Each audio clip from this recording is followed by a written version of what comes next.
que c'est l'intelligence artificielle dont j'ai parlé, qui pense comme un humain, qui est immortel, c'est tout ce que j'ai développé tout à l'heure. Ils pensaient que cette intelligence artificielle, c'est dans 150 ans. Et là, on se rend compte que les hommes les plus intelligents au monde ont viré un génie parce que ce génie est proche d'avoir cette intelligence artificielle générale. Et c'est pourquoi je parlais de capitalisme, parce que ça doit leur rapporter des milliards et des milliards et des milliards. Et donc, du coup, quand des ultra-capitalistes se disent non, ça ne vaut pas la peine de gagner de l'argent, stop, on arrête. On a le droit de voir peur.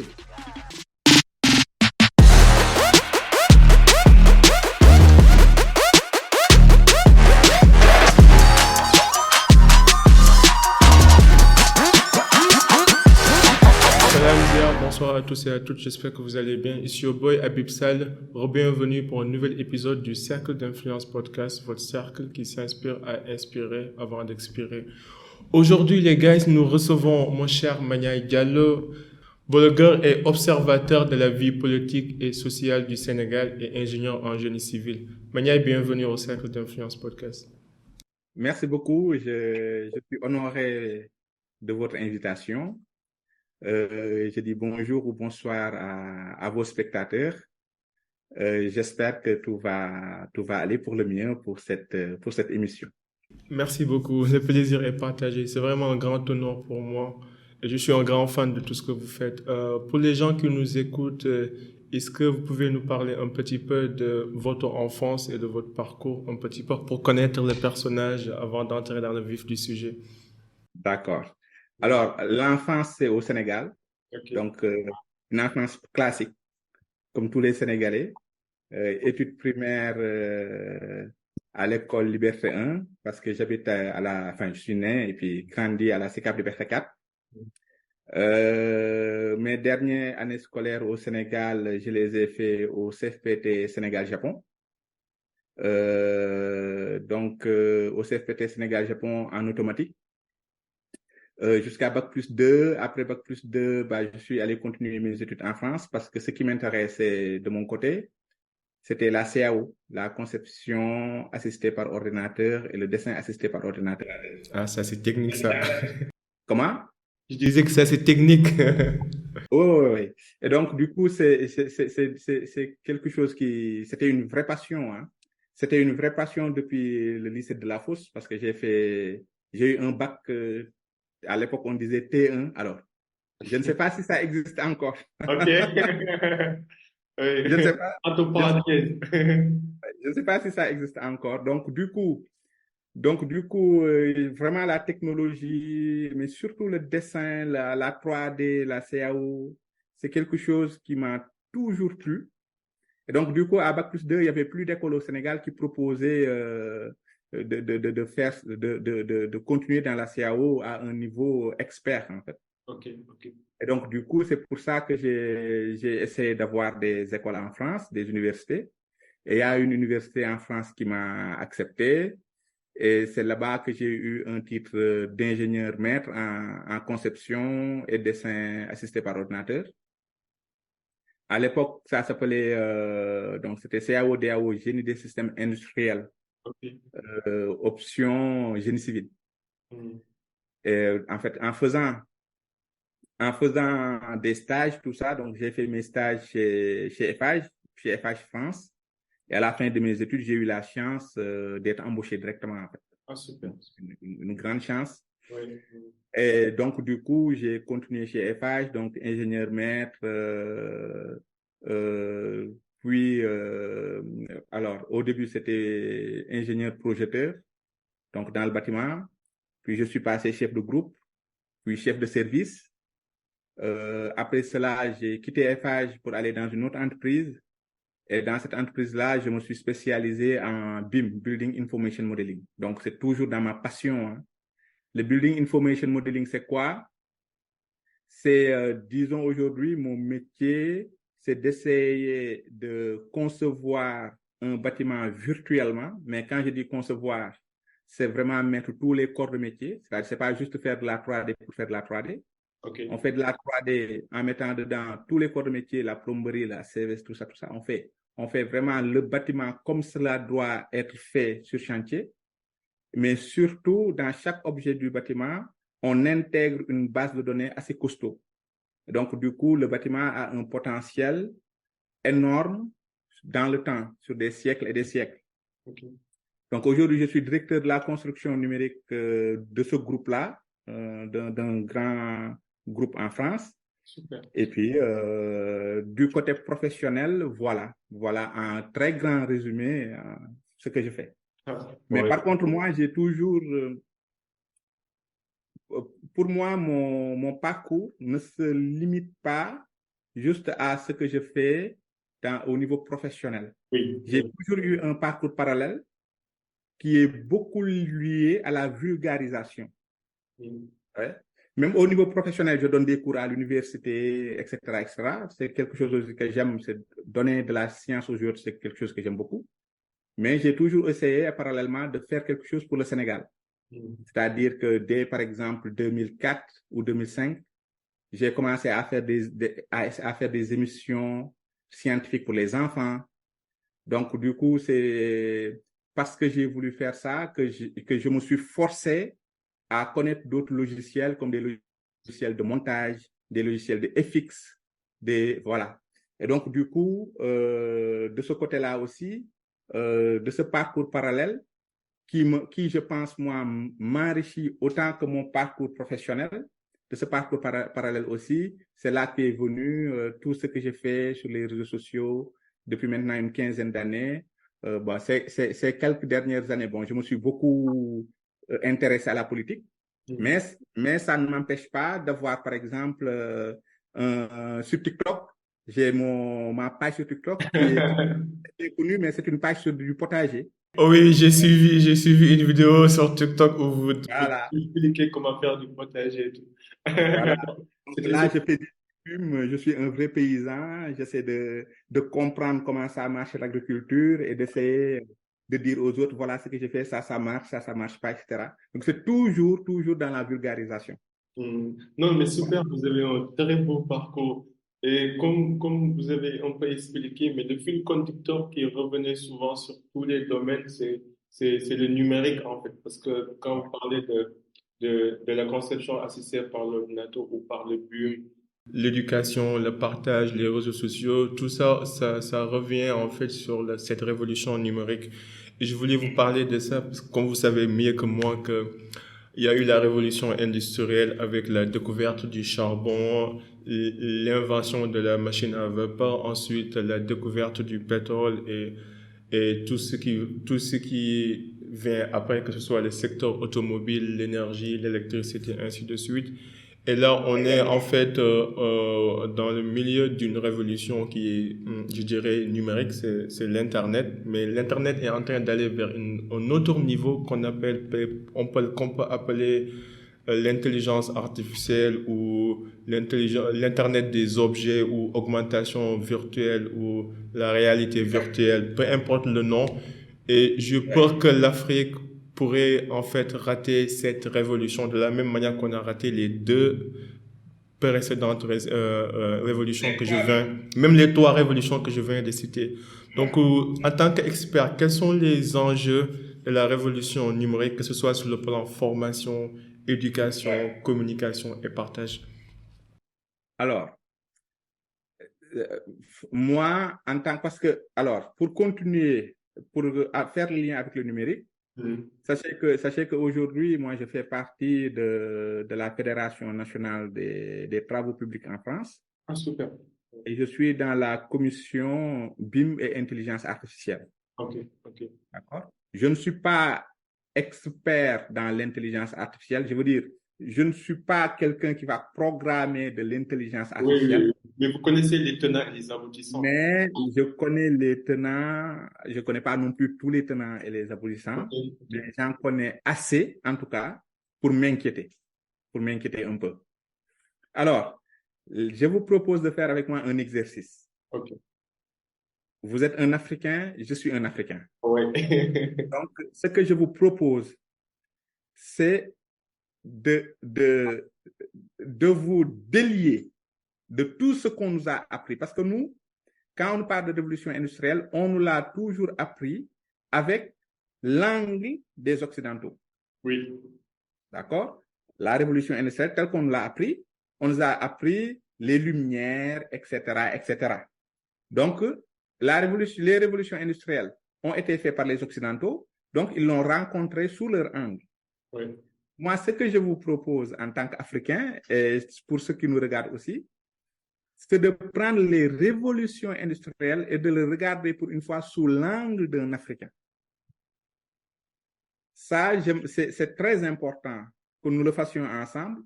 Comme ça, vous comprendrez pourquoi je suis inquiet. Parce que, vous savez, avec mon métier, je ne suis pas anti-technologique, hein, bien au contraire. Oui. Mais c'est pas parce que je ne suis pas anti-technologie que je ne suis pas inquiet.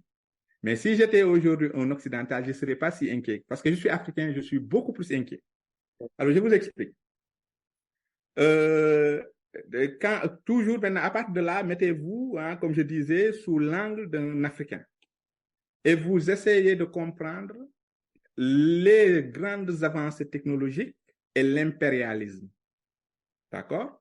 Aujourd'hui, à votre avis, si jamais les armes à feu n'avaient pas été inventées, est-ce que nous serions esclaves? Je pense pas. En fait, ça n'a aucun sens que quelques bateaux remplis de centaines peut-être de personnes, mais pas de milliers, de centaines peut-être, hein, peut-être même pas de centaines, arrivent dans un continent et réduisent en esclavage des milliers, des centaines de milliers de personnes. Cela n'a pu se faire que parce qu'ils ont amené une technologie qui dépasse de loin les autochtones. Oui. Vous savez, si jamais les Occidentaux qui étaient arrivés en Afrique avaient encore des arcs, des haches, nous en avions aussi, nous avions des saguets, Ouais. nous avions cette technologie. Et donc, du coup, puisque nous étions beaucoup plus nombreux, bah, ils n'auraient pas gagné en fait. D'accord? Par contre, ils sont venus avec des canons, des fusils, etc. Et donc, du coup, ils ont pu nous faire peur. Ils ont pu de très loin nous tuer. Et ils ont pu nous tuer en masse. Et donc, sans cette technologie qui était beaucoup plus avancée que la technologie africaine de l'époque, nous ne serions pas des esclaves. Donc, je continue de le prendre sous africain. Est-ce que vous me suivez? Non, je vous suis très bien. La grande technologie du siècle, qui est l'invention de l'arme à feu, a fait des Africains des esclaves. Donc, nous n'avons pas bénéficié de cette technologie-là. Bien au contraire, cette technologie nous a écrasés. Après, on continue. Nous arrivons en 1804. En 1804, c'est l'arrivée de la première locomotive qui a été inventée. La première locomotive a été inventée grâce à l'énergie du charbon. Ça, c'était 1804. La première révolution industrielle, quoi. C'est la première révolution industrielle.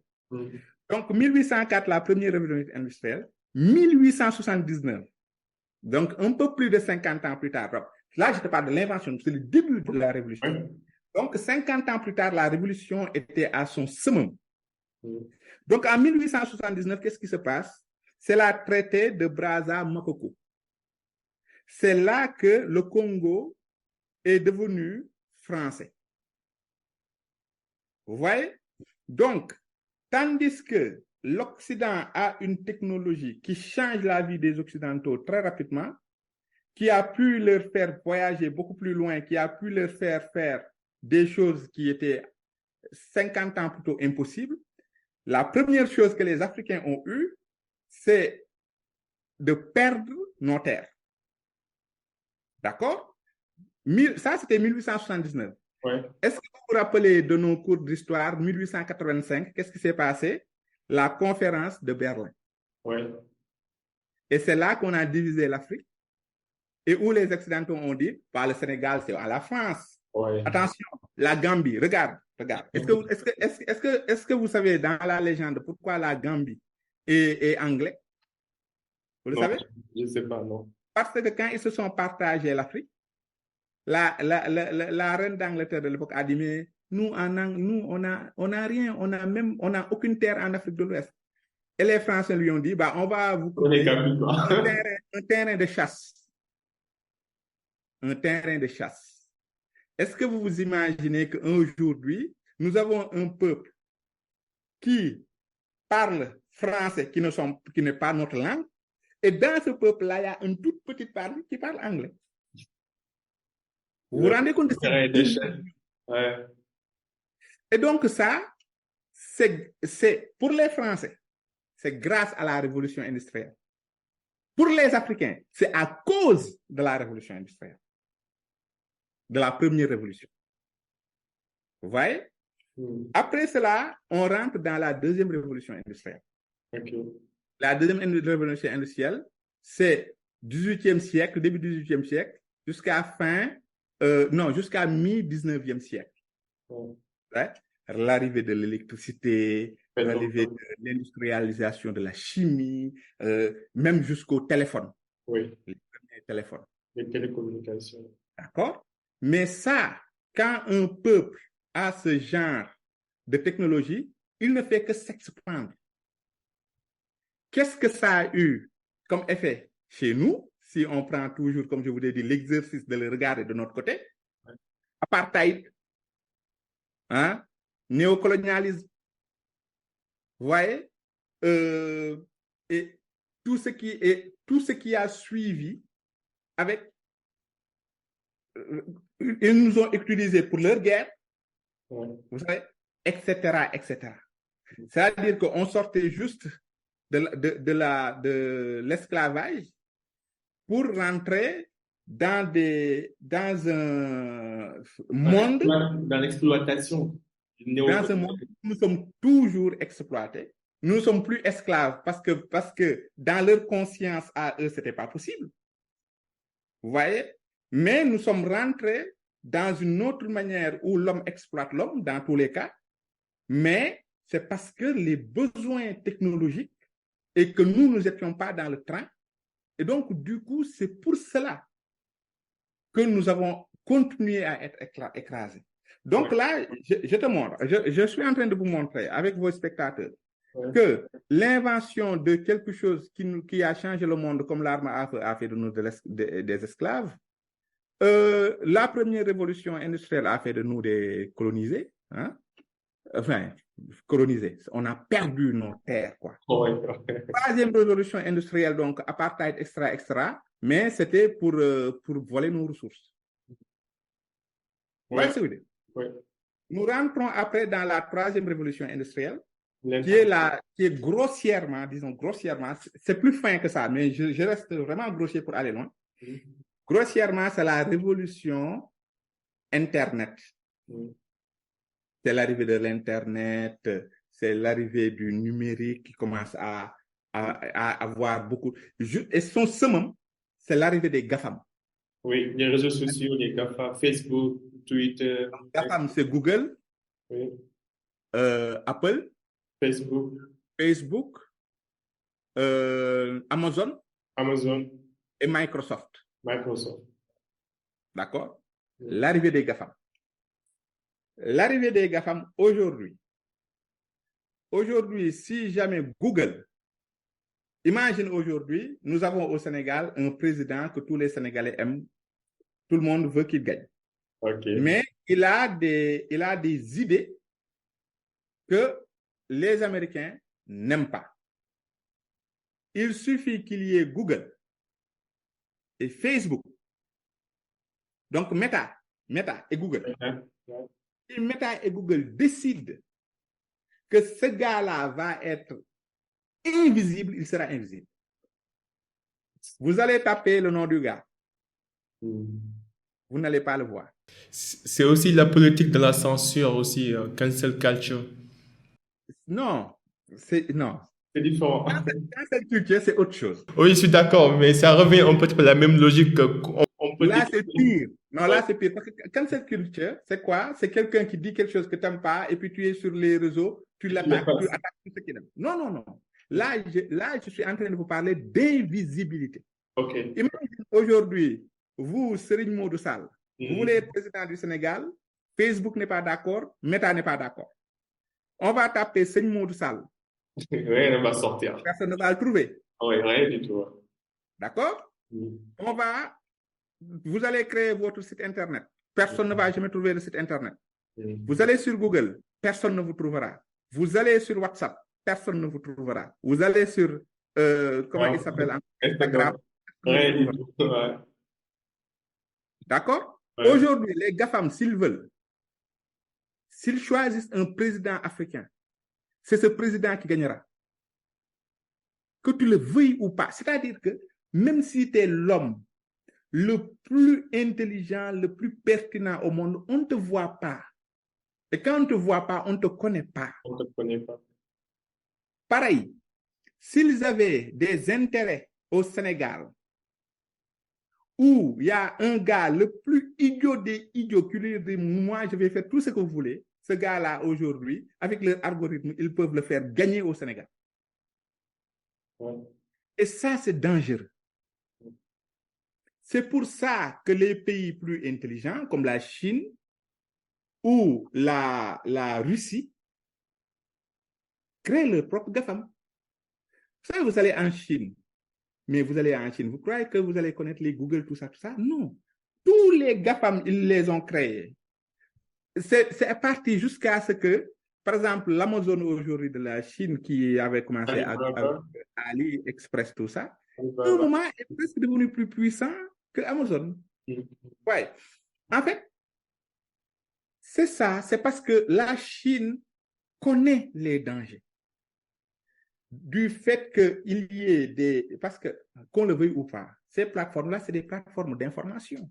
Et de propagande aussi. De propagande, information. La propagande, c'est une information. Oui. En fait, ce que les gens doivent comprendre, c'est qu'aujourd'hui, le monde, en fait, il y a deux très grandes forces au monde. Deux pouvoirs. Le pouvoir politique et le pouvoir médiatique. Si un pays détient un pouvoir médiatique, il peut appuyer sur le pouvoir politique pour faire ce qu'il veut. Et nous, en Afrique, je trouve qu'on n'a pas assez peur. D'accord? Je trouve qu'on n'a pas assez peur. Je trouve que on est calme, quoi. On est assis et puis on attend. Mais demain, si jamais dans les 10, 15, 20 ans, on commence à être vraiment puissant, on commence par exemple économiquement à sortir la tête de l'eau. Mais ces intérêts-là, il ne faut absolument pas qu'ils aient un moyen de pression sur nous. Donc, pour moi, l'Afrique doit se lever pour avoir ses GAFAM. Mais le temps que donc là, je te parle de la troisième révolution industrielle. Je viens de vous dire que la troisième révolution, le summum, c'est les GAFAM. Les GAFAM, oui. On a fini la troisième révolution industrielle. Là, on rentre dans la quatrième révolution industrielle, qui est l'émergence de l'intelligence artificielle.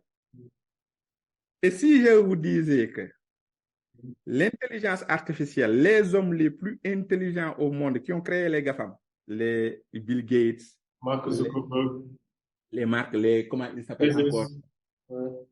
Comment? Jesus de Amazon. Oui, mais l'autre là, le nouveau là, SpaceX là. Elon Musk. Ils ont tous fait une grosse lettre, un article, pour dire, oh, calmez-vous, il faut qu'on freine l'avancée des intelligences artificielles. L'intelligence artificielle aujourd'hui fait peur à ses créateurs. C'est-à-dire que, je peux vous assurer que j'ai vraiment écouté beaucoup de spécialistes, soit en direct, soit dans des conférences. Parce que comme je vous ai dit tout à l'heure, ça fait partie intégrante d'une partie de mon travail. Et sans compter que c'est une passion pour moi. D'accord? Dernière fois que je ne sais plus si c'est dans une conférence, Bref, dernière fois que j'ai écouté, Juste pour les gens qui nous écoutent, est-ce que vous pouvez développer, pour les gens qui nous écoutent, est-ce que vous pouvez développer rapidement juste la notion d'intelligence artificielle avant de continuer sur l'argumentaire? de manière, vraiment, je vais y aller de manière simplifiée parce que je ne veux pas, je veux pas vous développer, je veux pas. L'intelligence artificielle, c'est simple, c'est juste d'essayer d'avoir une machine qui apprend comme les hommes. À des En rythmes fait, accélérés. non, je t'explique. C'est-à-dire que, en fait, nous, l'homme, bon, pour les croyants comme moi, nous sommes vraiment très bien faits. Non, mais si jamais, par exemple, tu dis qu'un homme est une technologie, Ouais. nous sommes très bien faits. C'est-à-dire que celui qui nous a créés, c'est normal qu'on s'accroupisse 5 fois par jour pour prier. Imagine juste quand on se coupe. Quand on se coupe, mais on nettoie et puis, mais ça se répare tout seul. Ouais. Imagine une voiture un jour, quand on aura une technologie, quand on sera tellement fort que si jamais on a une autre voiture qui se cabosse, il se répare tout seul. C'est du domaine presque aujourd'hui. La conscience, comme des machines deviennent conscientes, quoi. Là, en fait, c'est quoi? C'est que nous avons un système de réflexion très abouti. Aujourd'hui, en fait, les machines qu'on a, en fait, aujourd'hui, non, hier, parce que nous sommes là. Hier, les machines qu'on avait, on leur apprenait ce qu'il faut faire. Même s'ils le font plus rapidement, c'est nous qui le programmons pour qu'ils le fassent quand même. C'est-à-dire que c'est l'homme qui comprend et qui donne à la machine, qui le programme avec des 1 des 0, des 1 des 0, des 1 des 0. Après, derrière, la machine fait ce qu'il faut. C'est des ordres. Maintenant, ce que nous voulons, ce qui font, quand je dis nous, c'est l'humanité, hein, c'est les hommes, l'humanité. Ce qu'aujourd'hui nous voulons, c'est d'avoir des machines qui apprennent tout seul. D'accord?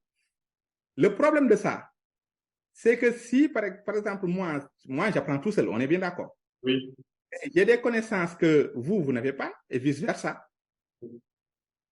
Est-ce que vous comprenez? Oui, donc, parce qu'on a des expériences différentes, des environnements différents. Vous aujourd'hui, vous avez avec votre expérience, vous avez des connaissances que je ne pourrai jamais avoir. C'est-à-dire que un Africain qui est dans le petit village en Afrique, qui est confronté à la Terre, aura des connaissances que Einstein n'aura jamais. Oui. Parce que Einstein est confronté à autre chose. Oui. Et vice-versa. Vice-versa. Donc, nous sommes limités. Oui. Nous avons mais je ne peux pas absorber je ne peux pas absorber vos connaissances. Oui. Le problème de l'intelligence artificielle, c'est que si jamais il commence à réfléchir comme nous, non seulement il peut réfléchir comme nous, avoir ses propres connaissances, mais absorber les connaissances de tout le monde. Et ça c'est déjà arrivé avec ChatGPT.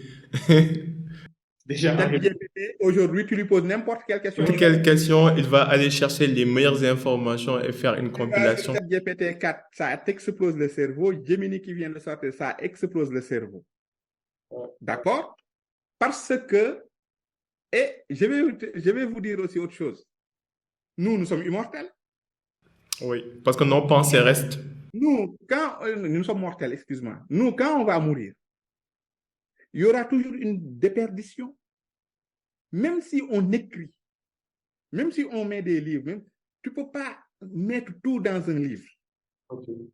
Donc, comme on dit, quand un vieillard meurt, une bibliothèque qui brûle, c'est vrai. C'est-à-dire que quelqu'un qui est très, très, très, très bon dans ce qu'il fait, quand il meurt, même s'il te laisse une bibliothèque, peut-être que 15 bibliothèques sont brûlées quand même. Alors que là, nous serons confrontés à une machine qui est intelligente comme toi, qui absorbe l'ensemble des connaissances de l'humanité et qui est immortelle. Je sais pas. Et qui transcende les générations et les temps, ouais. Et l'espace. je ne sais pas si les gens se rendent compte de ce que je dis. C'est difficile de se rendre compte de ce que je dis, alors que moi, j'ai des connaissances qui ne sont pas très avancées. Même ceux qui ont des connaissances ultra avancées, comme les hommes qui l'inventent aujourd'hui, même eux ont peur. Parce que pourquoi eux, ils ont peur? Parce que moi, j'ai peur un peu. En essayant de me projeter dans les 10-15 dernières années, ça me fait trop le cas. Mais pourquoi vous avez peur? Est-ce que vous pouvez indiquer ce qui vous fait peur, en fait? Oui. Je vais y revenir. Ok. Je vais vous dire, moi, il y a deux choses qui me font peur. Mais la première chose, moi, qui me fait peur, c'est pourquoi ceux qui ont inventé ces machines-là ont peur. Mais, mon gars, ça doit te faire peur. Vous n'avez rien inventé. Imagine, aujourd'hui, moi, ce que je dis toujours, c'est que les Américains, je dis toujours que c'est des ultra... je perds le mot, mais c'est des gens, en fait, qui cherchent l'argent. C'est des ultra-capitalistes, quoi. Capitalistes, c'est le mot capitaliste que j'ai oublié tout à l'heure. C'est des ultra-capitalistes. Et ce qu'on a toujours appris, c'est que ces ultra-capitalistes ne reculent devant rien pour avoir de l'argent. C'est-à-dire que même ils peuvent vendre des médicaments très chers, en sachant que ça, ils le vendent très cher pour avoir, eux, de l'argent. Mais les gens qui meurent parce que ces médicaments-là, ils ne peuvent pas l'avoir, ils s'en foutent. Vous savez, imagine un gars comme toi ou comme moi. On a un médicament qui peut faire vivre des gens. On aura même peur de le vendre. Peut-être même si on le vend, on essaie de le vendre juste pour rentrer dans notre coût. Mais eux, ils peuvent multiplier le coût par 1000. Ils n'en ont rien à faire. Parce que c'est des ultra-capitalistes. Et vous savez qu'est-ce qui s'est passé avec l'équipe qui a inventé ChatGPT, là? Oui. Leur patron, il a été viré. Mais il est revenu maintenant, oui. D'accord. Mais est-ce que vous savez réellement pourquoi il a été viré? Non, je ne suis pas rentré dans les détails. En fait, il a été viré parce que dans leur... Le board dans ceux qui dirigent l'entreprise, il y a deux factions. Il y a la première faction qu'ils appellent les doomers. Après, je vais vous expliquer c'est quoi. Et une deuxième faction qu'ils appellent les boomers. Les doomers, c'est quoi? C'est doom. Doom, c'est fin du monde, quoi. Les doomers, ce qu'ils pensent, c'est que si jamais on ne retient pas un peu l'intelligence artificielle, c'est la fin du monde. D'accord? Et les boomers, eux, ce qu'ils veulent, c'est le boom. Ils veulent continuer à le développer parce que pour eux, c'est bon pour l'humanité. Et ce qui s'est passé, c'est que après ChatGPT, en fait, ils travaillent sur un projet qui s'appelle Q. Okay. Et ce projet est tellement avancé par rapport à ChatGPT que ça a fait peur à la faction des doomers et ils l'ont viré. Et il y a son équipe qui ont dit, bah, si vous le virez, nous tous aussi, on part. Okay. Et c'est comme ça qu'ils l'ont réintégré. Ok. Et le projet Q, c'est sur l'intelligence artificielle aussi? Oui, okay. Mais c'est une intelligence artificielle très avancée par rapport à ChatGPT. Ah oui. C'est la version raffinée de ChatGPT. Même pas. Ils ont inventé une intelligence artificielle qui pense autrement. Ok. Qui a un mode de pensée beaucoup plus proche du cerveau humain. Ok. Et c'est ça qu'ils ont peur, c'est ça qu'ils appellent l'intelligence artificielle générale. Okay. Et en fait, ce qu'il faut savoir, c'est l'intelligence artificielle, il y a plusieurs étapes. Okay. L'étape de ChatGPT, d'accord? Les futurologues, ceux qui sont experts à l'époque, excuse-moi, quand je dis à l'époque, c'est que c'est il y a 5 ans. Ouais. Non, mais je vous suis la chronologie. Oui. Dans l'intelligence artificielle, c'est tellement rapide qu'à l'époque, tu sais, quand tu dis à l'époque, les gars, ils pensent chez les grands-pères. Non. Dans l'intelligence artificielle, à l'époque, c'est il y a 3 ans, il y a 5 ans. D'accord? Donc, à l'époque, les experts en intelligence artificielle pensaient que dans 50 ans, nous aurons une intelligence artificielle de niveau je ne sais plus quoi. D'accord? 50 ans. Et ChatGPT 3, pas 4 ans, ChatGPT 3 l'a fait. En espace, eux, ils pensent 50 ans. 5 ans plus tard, ChatGPT l'avait fait. Et ils pensent que l'intelligence artificielle générale, qui est dangereuse, parce que c'est l'intelligence artificielle dont j'ai parlé, qui pense comme un humain, qui est immortel, c'est tout ce que j'ai développé tout à l'heure. Ils pensaient que cette intelligence artificielle, c'est dans 150 ans.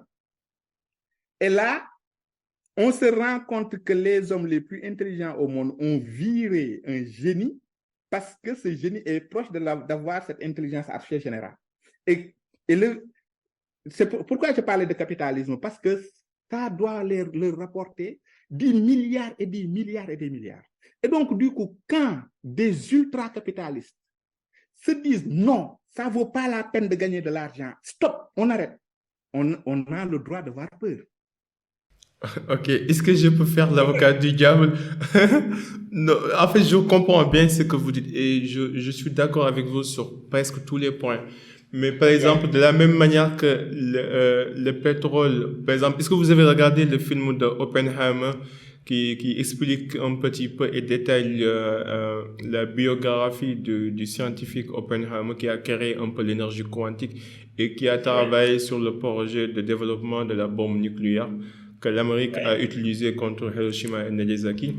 Dans le film, à la fin, il y avait une scène où il était en train de discuter avec Einstein et il lui disait en fait toute intervention, toute innovation ou toute invention, ça vient en fait de la bonne intention. C'est comme un comédien. Un comédien, quand il fait une blague, ce qu'il cherche, c'est le sourire, c'est de faire en fait rire les gens. L'intention, elle est bonne, mais la délivrance ou comment cette blague est perçue par le public peut être différente. Mais cela n'empêche pas que l'intention elle est bonne. Et je pense que quand vous voyez, par exemple, l'énergie quantique a changé le monde, même si qu'il y a eu Hiroshima et Nagasaki, et heureusement, les humains, ils ont vu ce que cette force destructrice peut faire. Et ça fait presque depuis bientôt ce sera 100 ans qu'on n'a pas eu de guerre mondiale et qu'on a pu en fait contrôler en fait cette énergie extrêmement dévastatrice.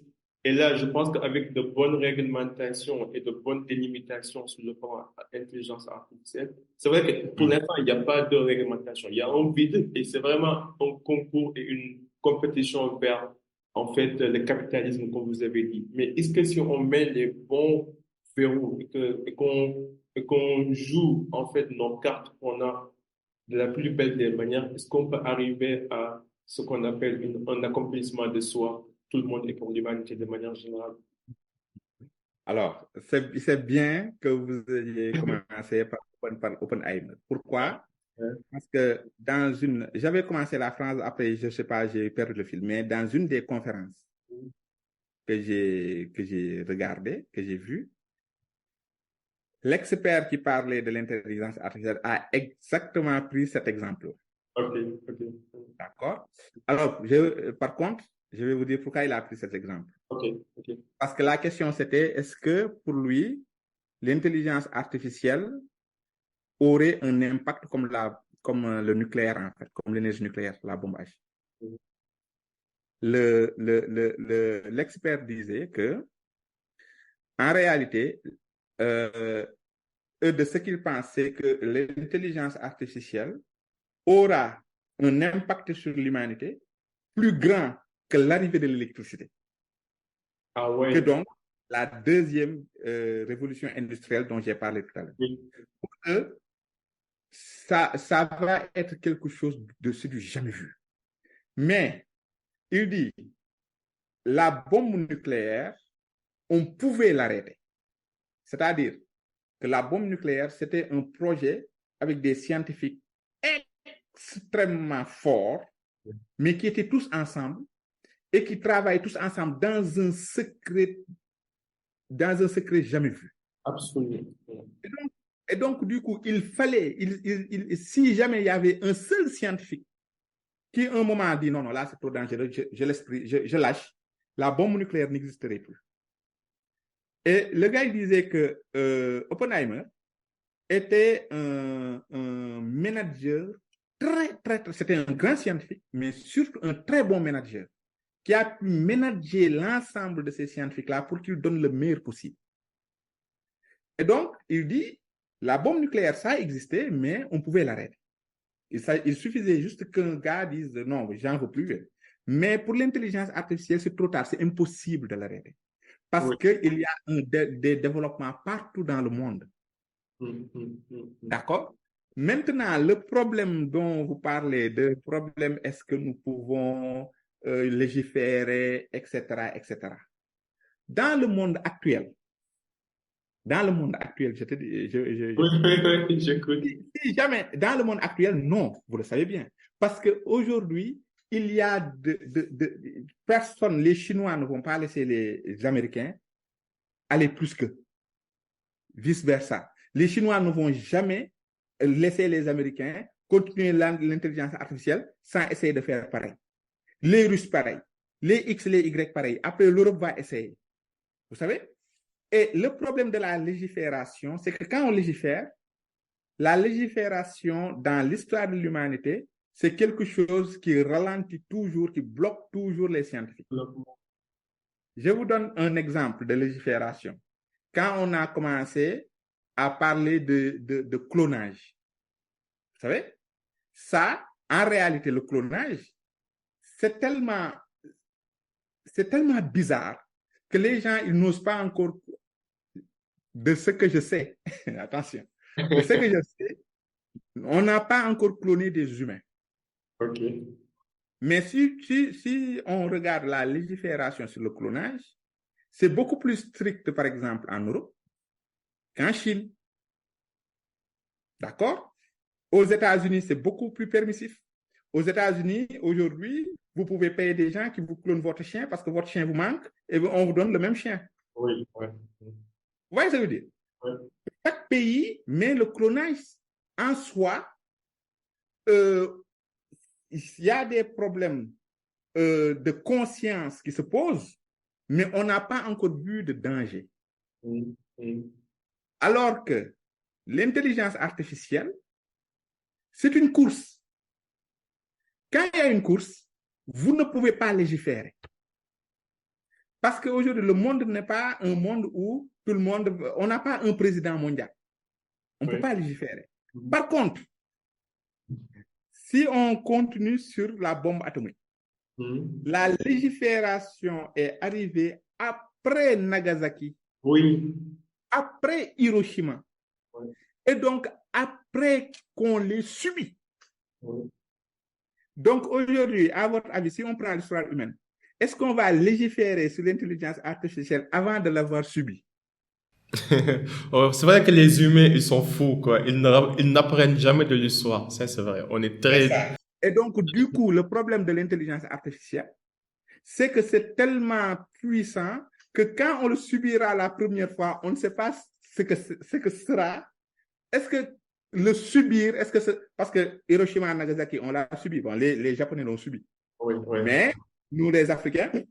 Mais moi, je pense qu'en fait, c'est la politique. Je pense que quand, en fait, la recherche et le développement scientifique s'associent avec la politique, c'est toujours la catastrophe, quoi. Par exemple, si vous voyez, même avec Oppenheimer, ce projet-là était piloté par, en fait, les ministères de la Défense des États-Unis d'Amérique.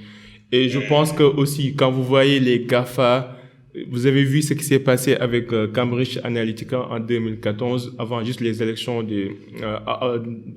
durant les élections présidentielles de 2016, où Facebook a été accusé en fait d'avoir utilisé 80 millions, les données de 80 millions d'utilisateurs pour influencer en fait leur choix et pour faire des propagandes sur les élections et un petit peu impacter en fait les sondages, quoi, pour dire que par exemple les prochaines élections des États-Unis d'Amérique, ce sera intéressant parce que ça va se gagner sur les réseaux sociaux plus que sur la réalité en fait de ce qui se passe sur le terrain. Donc on vit dans un monde où tout est devenu numérisé et que la bataille se fait maintenant sur les réseaux, sur l'image qu'on donne et sur comment on exploite ces données. La donnée est devenue l'or noir en fait. On parle Vous savez, tout à l'heure, je vous ai parlé de ça quand je vous disais que l'Afrique doit avoir ses propres GAFAM, parce que Oui. les GAFAM, s'ils veulent, c'est exactement Oui, ce c'est que vous... exactement ça. Mais en fait, si on continue sur l'intelligence artificielle et le nucléaire, d'accord? Mhm. Il n'y a pas une technologie, là je parle de technologie, hein. Mhm. Il n'y a pas de technologie humaine qui avance si l'armée, si la guerre n'entre pas en jeu. C'est-à-dire qu'aujourd'hui, le problème, c'est que l'arme nucléaire, vous parlez de politique, mais en réalité, l'utilisation, c'est militaire. Okay. C'est ça le problème. Ouais. C'est militaire. Qui est associé à la politique, quoi. Bien sûr, Ouais. militaire. C'est militaire, donc c'est politique, c'est la guerre. Oui. D'accord? En fait, toute grande technologie humaine a toujours été repris et l'impact que les humains sentent a toujours été militaire. Vous savez que Internet, ça a été inventé pourquoi? Pour les Parce réseaux que de communication dans l'armée. c'est l'armée. Ouais. D'accord? Aujourd'hui, sachez que si jamais on a une intelligence artificielle qui a...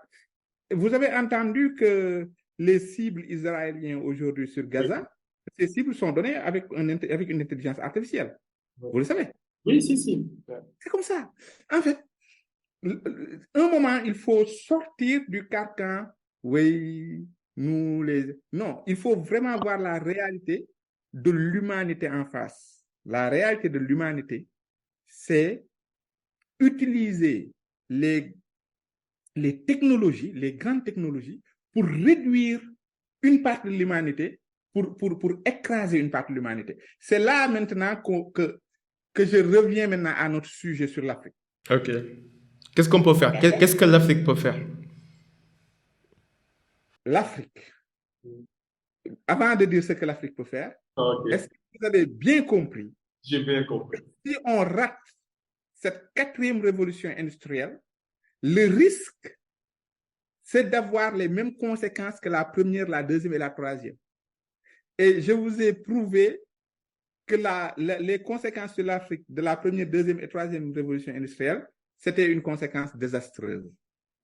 Donc, c'est là que moi, je suis inquiet. Quand je vous dis que je suis inquiet pour l'Afrique, c'est qu'on ne recommence pas l'histoire. Enfin, quand il faut connaître son histoire pour voir son avenir. Si votre histoire vous dit, vous avez fait ça, ça n'était pas bon, vous l'avez refait, ce n'est pas bon, vous l'avez refait, ce n'est pas bon, bon, la 4e fois, c'est de pas. Oui, il faut apprendre de l'histoire, quoi. On est bien d'accord.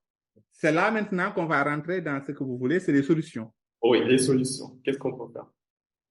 Alors, moi, je ne vais pas donner les solutions, je vais donner juste mes petites idées qui sont peut-être 1 milliardième de ce que nous devons faire. Ok, ok. J'écoute. Les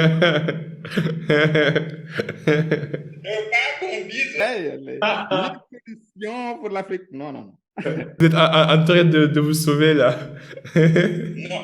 Non, parce que le problème est complexe. Oui. Le problème est complexe. En fait, aujourd'hui, l'Afrique est obligée, je dis bien obligée, de jouer parallèlement sur 2 choses. D'accord? L'exploitation et la connaissance. Okay. D'accord? Alors, l'exploitation, je ne vais pas trop en parler parce que l'exploitation, de toute façon, ça te tombe dessus. Mais c'est pas nous qui avons créé ces systèmes d'opération ou ces technologies. Oui. On l'exploite. C'est-à-dire qu'aujourd'hui, les GAFAM, d'accord, les réseaux sociaux, Facebook, on l'exploite. On l'exploite. D'accord? Aujourd'hui, Amazon, on l'exploite. Sans se poser de questions, on l'exploite. D'accord? L'intelligence artificielle qui va nous arriver, on va devoir l'exploiter. Les consommateurs, quoi, comme d'habitude, les Africains. On va devoir consommer. Ouais. Il faut juste qu'on essaie de nous adapter dans cette consommation parce que l'intelligence artificielle va venir avec son lot de pertes d'emplois et son lot de nouveaux emplois. Donc, il faut être intelligent. Il faut savoir qu'aujourd'hui, avec l'intelligence artificielle, il y a des emplois que nous allons perdre. Donc, il faut juste faire une vraie étude et voir, nous, dans nos écosystèmes. Par exemple, le Sénégal, je ne vais pas parler trop pour l'Africain. Maintenant, je reviens maintenant sur le Sénégal, quoi, parce que parler de l'Afrique aussi, ce serait pas honnête de ma part. Donc, on va parler du Sénégal. Il faut qu'on regarde l'écosystème sénégalais et qu'on regarde comment on fait pour ne pas subir l'intelligence artificielle au niveau de nos emplois, etc. D'accord? Le préparer et savoir si, par exemple, on va perdre, disons une connerie. Imagine, on perd 100 emplois. Bah, comment on va faire?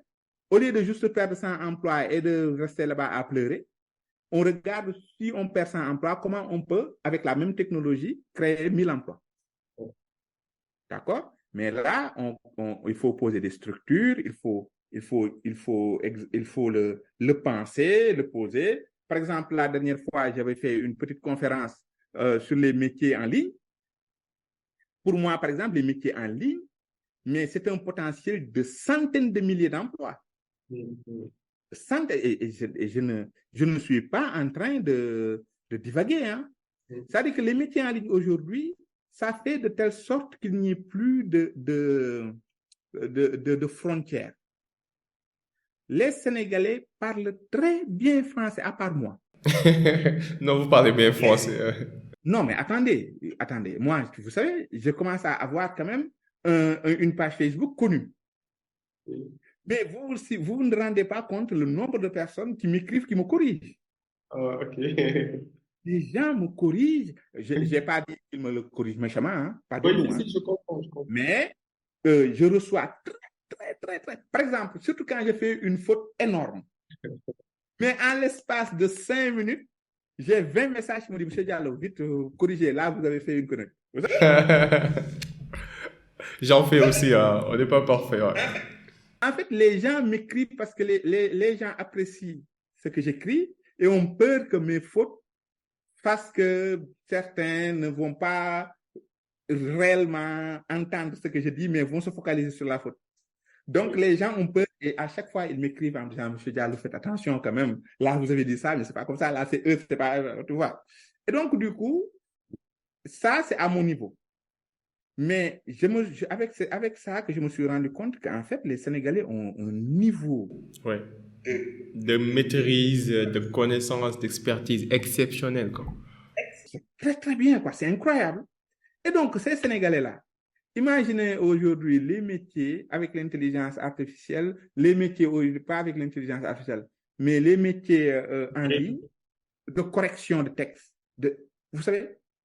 D'accord? Pareil aussi. Aujourd'hui, on a des milliers et des milliers de personnes qui travaillent en ligne, comme par exemple les youtubeurs, etc. Ces gens-là, ils ont besoin de secrétaires. Mais ces gens-là n'ont pas besoin de secrétaires qui les suivent au pas, qui est dans un bureau. Ils ont besoin de secrétaires qui vont parler comme nous aujourd'hui, à deux là, on parle sur Zoom. Oui, en ligne, en distance. En ligne. Mais vous vous rendez compte, avec le niveau aujourd'hui, par exemple, de ceux qui sortent de Bac L et qui font 2 ans, 4 ans, 5 ans de langue, vous imaginez tout ce qu'ils peuvent gagner juste en étant les assistants des gens qui travaillent exclusivement en ligne. Je ne sais pas si vous vous rendez compte. Oui. Imaginez aujourd'hui, YouTube aujourd'hui. Ils font, par exemple, vous voyez des YouTubeurs qui font des contenus en anglais, mais qui veulent quelqu'un qui le fait en français, etc. Mais pourquoi ce ne seraient pas des Sénégalais? Vous savez, et ça, c'est des métiers pour moi qui sont très basiques. C'est pour ça que j'en parle. Mais là-dedans, il y a des centaines de métiers. Et donc, pourquoi ne pas structurer au Sénégal pour que la sortie de l'université, que les gens puissent bien sûr accéder à nos métiers entre guillemets classiques qui se font aujourd'hui, pourquoi l'État ne structurerait pas pour aussi que ces gens-là, qu'on puisse les intégrer dans un marché mondial où c'est des métiers en ligne? Pourquoi pas? C'est des choses que que nous devons faire, on n'a pas à le faire dans 5 ans, on le fait tout de suite, on structure. Anticiper, en fait, d'anticiper les changements. Au lieu de le subir, c'est de l'anticiper. On anticipe, mais là, c'est des choses aujourd'hui que les Indiens font. Enfin, moi, j'ai fait mon voyage il y a quelques mois. J'ai été au Canada, d'accord? Là où je travaille, eh bien, les plans de coffrage, de ferrage, etc., ils le font en En Inde, ouais. J'ai aussi des amis qui ont des assistants virtuels qui sont en Inde aussi. Même les plateformes de design, que ce soit si vous voulez faire du Photoshop ou un montage vidéo, il y a des Indiens qui vous font ça sur Fiverr, et ainsi de suite. Pourquoi pas structurer, et là je parle bien d'une structuration étatique, pour accompagner les jeunes à ces métiers qui n'ont pas de frontières, je le répète. Donc, c'est des centaines de milliers d'emplois. Donc, ça, c'est l'exploitation. Mais ça ne règle pas du tout le problème. Ce qui règle le problème, c'est qu'on comprenne la technologie pour créer les nôtres avec nos valeurs et nos cultures.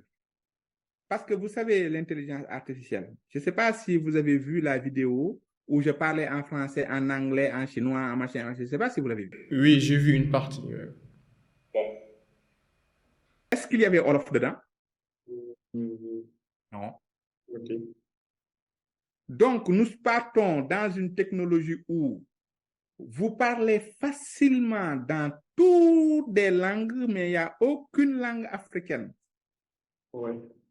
Donc, l'oubli des langues africaines.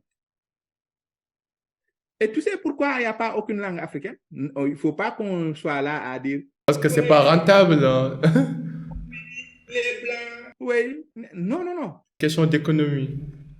Non, même pas. Il n'y a pas, parce qu'il n'y a pas d'Africains. Mais si on veut quelque chose, il faut qu'on fourre nos mains dedans. Tu vois? En fait, quand tu prends un peu un recul, quand tu travailles comme moi je le fais, où vraiment je rencontre des gens qui sont dedans, quand ils parlent, l'Afrique n'existe pas. C'est extraordinaire. Des fois, j'ai envie de me lever et hurler, mais les Africains. En fait, l'Afrique n'existe tout simplement pas.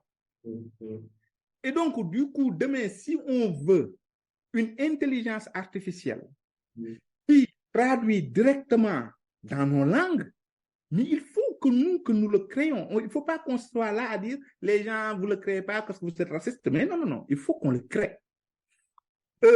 Et ça, c'est primordial. Et donc, du coup, au Sénégal, donc toujours le Sénégal, au Sénégal, il faut qu'on parte depuis les enfants. Ça, aujourd'hui, dans les écoles au Sénégal, je vais beaucoup parler de structuration, parce que tout ce que je parle, ce n'est pas des choses qu'on va faire par point ici, point là, point là. C'est une structure qui suit un processus d'ensemble des enfants jusqu'à ce qu'ils soient des travailleurs. Aujourd'hui, dans les écoles au Sénégal, pourquoi, par exemple, ne pas faire une journée où, par exemple, l'heure informatique, toutes les semaines, l'heure informatique, où les enfants, on les met, par exemple, au début, c'est des ordinateurs, on leur apprend juste à taper quelque chose. Après deuxième année, on commence à leur faire taper quelques codes. Troisième année, etc., jusqu'au, par exemple, CM2. Au CM2, on fait un très grand concours national où on donne un sujet qui est un peu plus costaud. Et ça nous permettra de voir les enfants qui ont quelque chose, comme on dit. Ouais. C'est de faire la programmation dès le bas âge, quoi. Pas que. Par exemple, utilisation de l'intelligence artificielle, etc.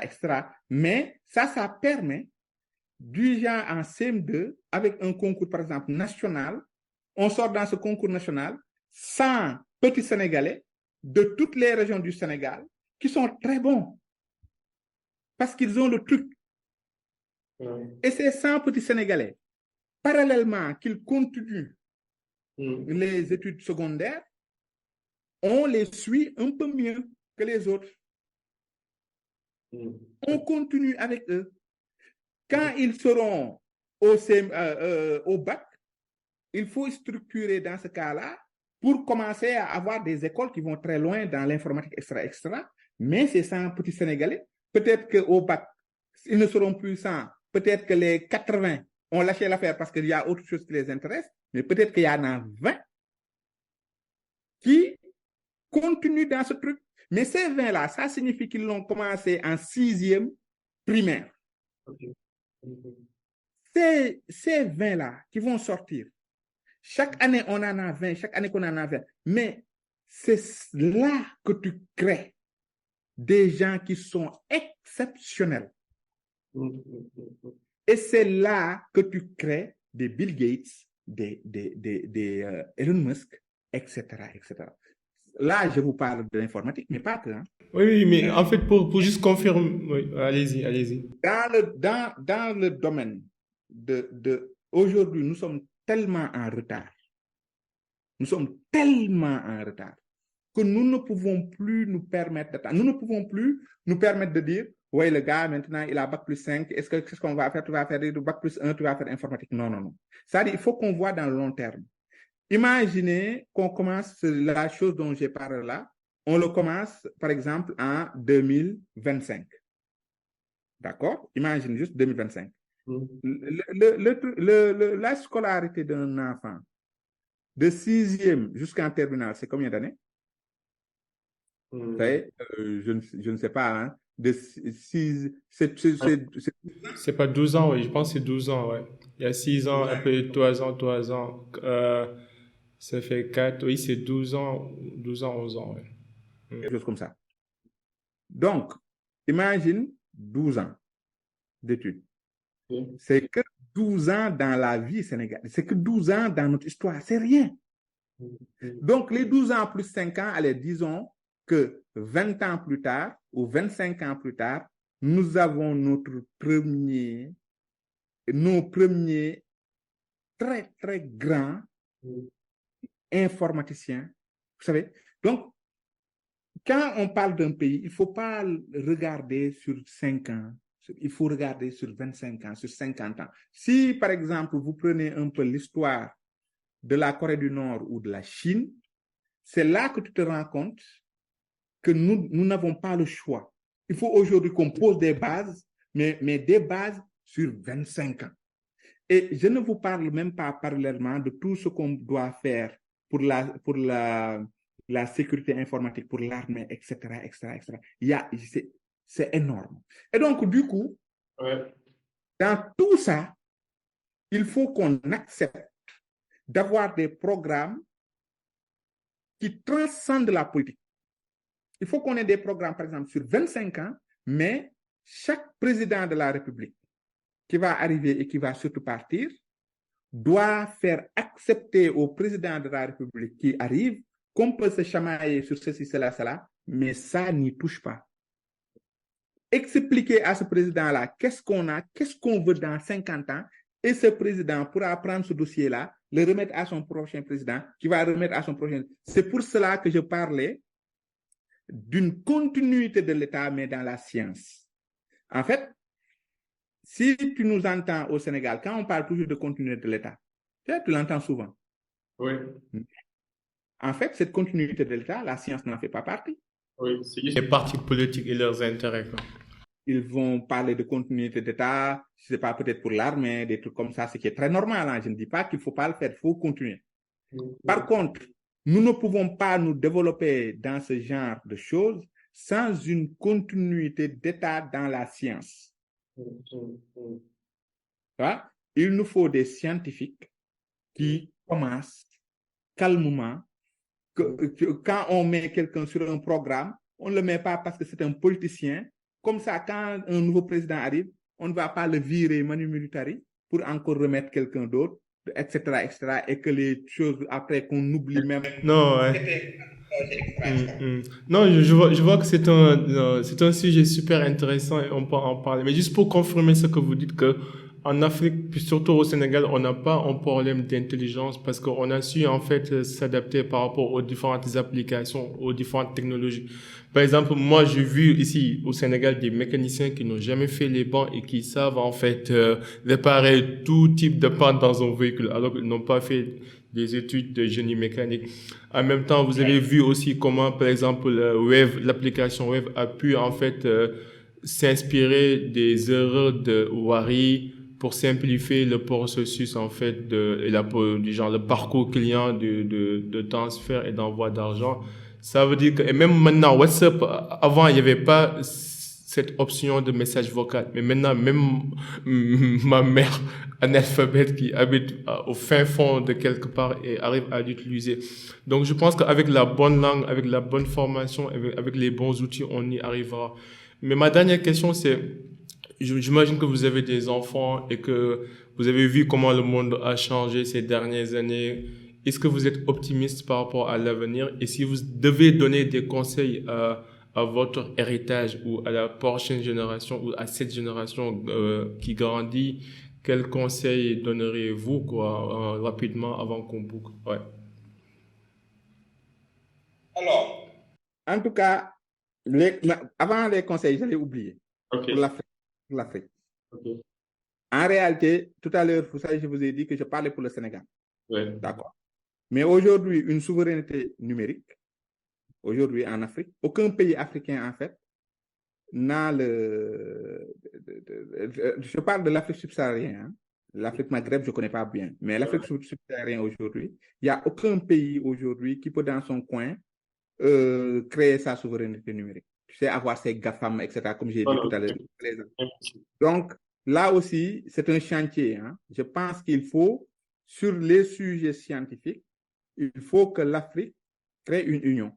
Okay. Une union africaine sur les sujets scientifiques.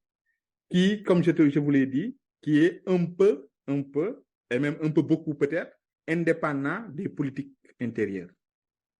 Ça aussi, si nous ne l'avons pas, ça va être très, très difficile d'atteindre une souveraineté numérique, d'atteindre ce dont je parlais tout à l'heure, pour ne pas rater cette révolution industrielle. Maintenant, effectivement, mon avis est que les enfants, si je peux donner des conseils aux enfants, c'est d'essayer de lire, d'essayer d'être dans un milieu où on prend beaucoup de culture. D'accord? Et je donne la même chose aussi, ce même conseil aux parents. Les parents, il faut mettre les enfants dans un milieu culturel riche. Okay. Parce que si vous les mettez dans un milieu culturel riche, ils vont vous surprendre très agréablement. Vous savez? Parce que je sais que moi, mes parents nous ont mis dans un milieu culturel riche. C'est maintenant que je le sais. Et grâce à ça, je sais, des fois, je connais des choses. Je ne sais même pas où est-ce que je l'ai appris. Je ne sais plus. Mais c'est parce que je lisais beaucoup, etc. Mais pourquoi je lisais beaucoup? Mais parce que mon père, ma mère, ils avaient une bibliothèque beaucoup plus fournie que celle qui est derrière moi. Et je piochais par-ci, par-là, et puis j'essayais de... Vous savez. Donc, les enfants, il faut les mettre dans un milieu culturel riche. Et les enfants eux-mêmes, il faut qu'ils soient extrêmement curieux de tout et qu'ils n'aient pas trop peur de poser des questions. Parce qu'un enfant qui pose beaucoup de questions, ça montre l'intelligence de l'enfant. Hein? C'est dommage pour nous, parce que moi, mes enfants me collent souvent, ou souvent se moquent de moi parce que je ne sais pas répondre. mais c'est pas mal. Oui, non, non. Alors, maintenant, les enfants africains. Ouais. Les enfants africains, franchement, il faut travailler double. Il faut travailler double que tous les autres enfants. Aujourd'hui, si un occidental travaille un Chinois travaille 2, l'Africain doit travailler 4. Bon, ou 4. Vous savez? Non, 4. Parce que nous partons de trop loin. Nous partons de vraiment trop loin. Le problème, c'est que c'est très facile pour moi, adulte, de dire ça en disant oui, les enfants, je vous conseille ça.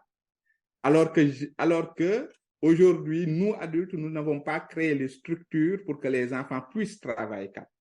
Ouais. D'accord? Donc, en réalité, on peut donner des conseils aux enfants, etc., mais c'est à nous, à notre génération, de poser toutes les structures qui permettent à ce que les enfants fassent ce que nous leur conseillons ou ce que nous voulons pour eux. Donc, Oui. voilà la conclusion. Oui, non, mais j'espère que les gens qui nous écoutent et qui nous regardent ne vont pas se dire qu'on est en train de peindre un tableau sombre de l'humanité et des révolutions et tout, mais en fait, c'est juste une discussion, un débat intellectuel sur les enjeux, sur comment on pourrait mieux s'armer face à l'avenir. Donc, la dernière question, et ça, j'ai vraiment envie d'avoir votre avis sur ça, c'est: imagine, vous avez vécu 120 ans, vous avez réalisé tous vos rêves. Quelle est la vision idéale du monde, en fait, que vous imaginez?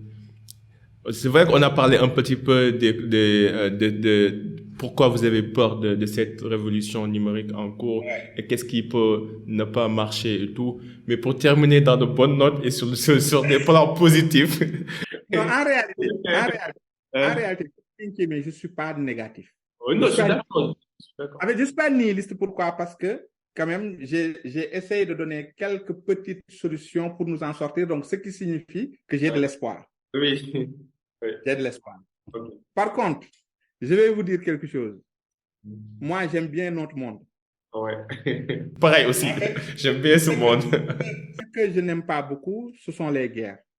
Okay. Ça m'horripile. Parce qu'aujourd'hui, ce qui se passe en Palestine, je n'arrive vraiment pas à le comprendre. J'arrive vraiment pas.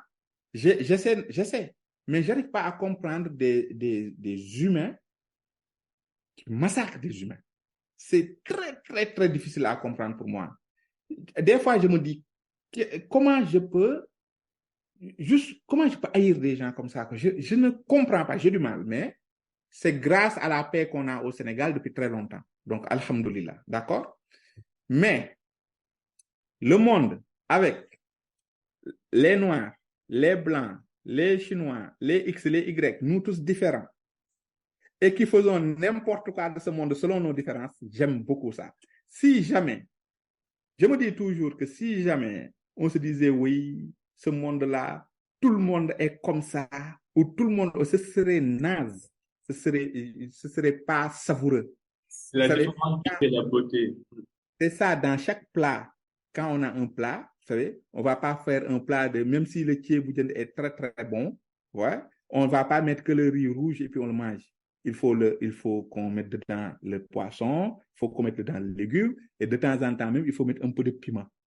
Un peu de piment. Un monde où nous sommes tous, on pense tous pareil, on fait tous pareil, etc. Il n'y aura pas de piment. Hein.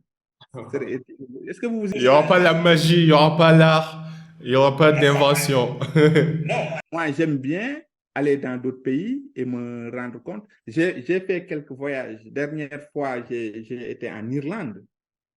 C'est un pays que je ne connaissais pas du tout.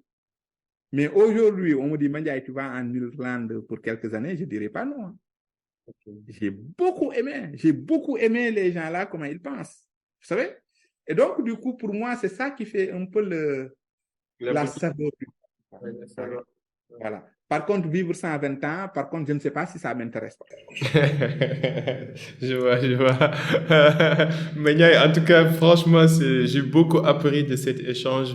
Vous êtes une personne exceptionnelle et ça voit que vous avez pris le temps de réfléchir sur ces sujets et surtout sur l'avenir, en fait, de notre monde, en fait. Et je pense que ça, c'est une qualité rare. Parfois, on prend la vie par acquis et on est dans nos routines et qu'on oublie parfois tous les chemins qu'on a parcourus et les chemins qu'on peut parcourir dans l'avenir.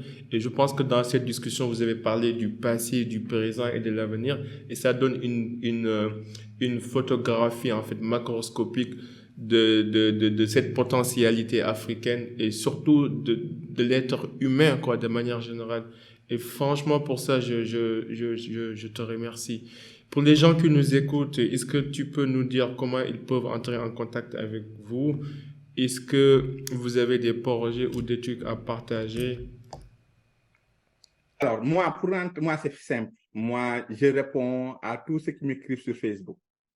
Je me donne le temps et pour moi, c'est un point d'honneur de les répondre. Donc, j'ai une page Facebook qui s'appelle Mandiaye Vlog, donc, ou Mandiaye Diallo.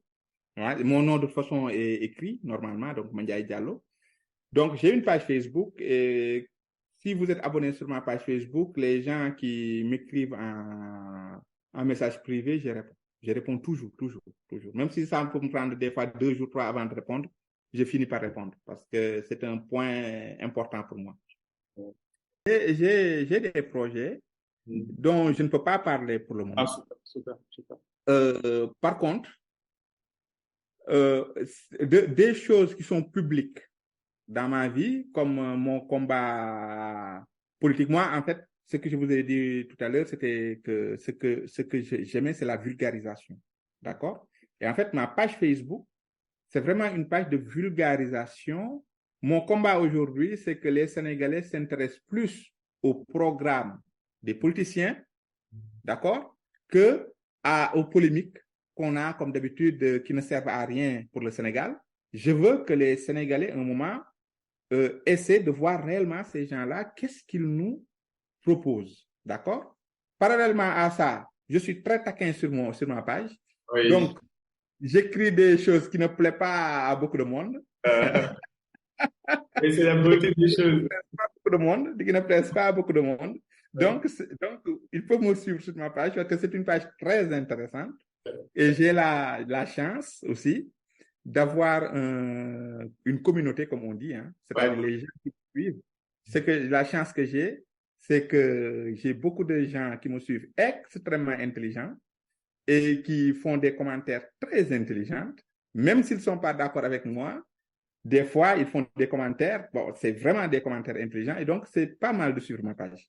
Maintenant, pour les projets qui vont venir, de toute façon, je le dirai aussi. Oui, ça marche. Non, mais super. En tout cas, je vous vois comme une voix, en fait, essentielle, surtout au niveau de la diaspora et au niveau de la communauté intellectuelle, parce que derrière chaque analyse, il y a cette réflexion, cette, en fait, quête des solutions. Et je pense que ça, on en a besoin. Dans un monde, surtout au Sénégal, où il y a trop de charabia, trop de lutte, musique, danse, ces genres de choses, je pense qu'on a besoin moi, l'une des raisons pour lesquelles j'ai créé ce podcast, c'était pour ça, en fait. J'en avais marre de voir que des musiciens, des lutteurs et des danseurs, alors que partout, dans les conférences, dans les séminaires au bleu, je rencontrais, en fait, des personnes exceptionnelles, des jeunes, en fait, super talentueux, avec les bons comportements. Je me disais, en fait, faut que je crée quelque chose pour, en fait, mettre en exergue tout ce talent africain, toute cette jeunesse sénégalaise, parce qu'on en a, en fait. Je pense que vous, Bokar et tous les autres, cette révolution-là numérique qui est en cours et que nous tous, on est en train d'apporter notre pierre à l'édifice, je suis sûr et certain que dans les prochaines années, ça va révolutionner les choses et on aura des gens comme vous qui vont grandir et qui vont devenir présidents. Donc, ne sous-estimez jamais ce que vous faites en ce moment. C'est vraiment exceptionnel. Et je suis un fan et je vous remercie pour ça. Je vous remercie d'avoir accepté l'invitation. C'est un grand honneur. Merci beaucoup. J'ai été très honoré. Je suis très content. C'était très intéressant. J'espère que ceux qui nous écoutent aussi vont trouver notre discussion intéressante. J'ai beaucoup appris. Merci beaucoup les gars, c'était le Cercle d'Influence Podcast. À la prochaine. En attendant, soyez uniques, soyez légendaires. Peace and love. We out. Bye.